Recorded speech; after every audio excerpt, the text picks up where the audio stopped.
kuliyadda saxaafadda iyo siyaasadda qaybta saxaafadda waxaa lagu darsaa waxyaabaha la xiriira faraacyada kala duwan ee warfaafinta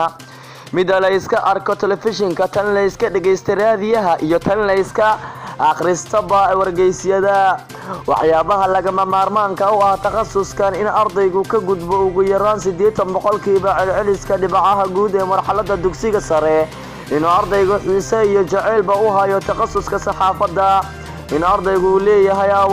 awood luqadeed ee dhinacyada qoraalka iyo hadalkaba in ardaygu uu leeyahay abuuridda xiriir xoogan oo bulshada la yeesho in ardaygu jecel yahay fanka qoraalka iyo wax akhriska in ardaygu awood ka qayb qaadashada doodaha soona bandhigi karo aragtidiisa fursadaha shaqo ee takhasuskani ka banaan waxaa ka mid ah agaasime xarun warbaahineed madax wareed agaasime doodaha siyaasadeed iyo kuwa bulshadaba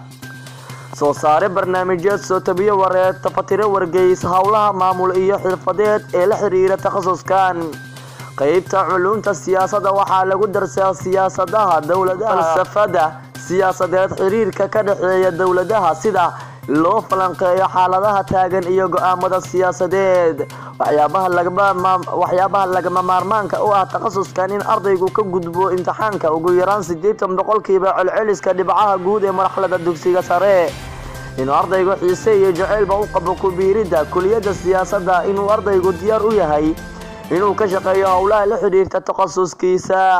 in ardaygu awood u leeyahay isdhexgalka bulshada inuu ardaygu awood u leeyahay habeynta aragtida kala duwan soo bandhigidooda iyo go'aan qaadashadoodaba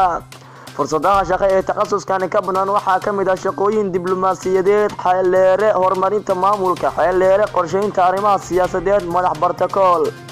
tafatire iyo wariyaba shaqooyinka waxa ay hoos tagaan wasaaradda arrimaha dibadda warfaafinta iyo hay-adaha goboleedka kuwa caalamiga iyo hay-adaha guud iyo kuwa gaarka ah ee xiriirka la leh takhasuskan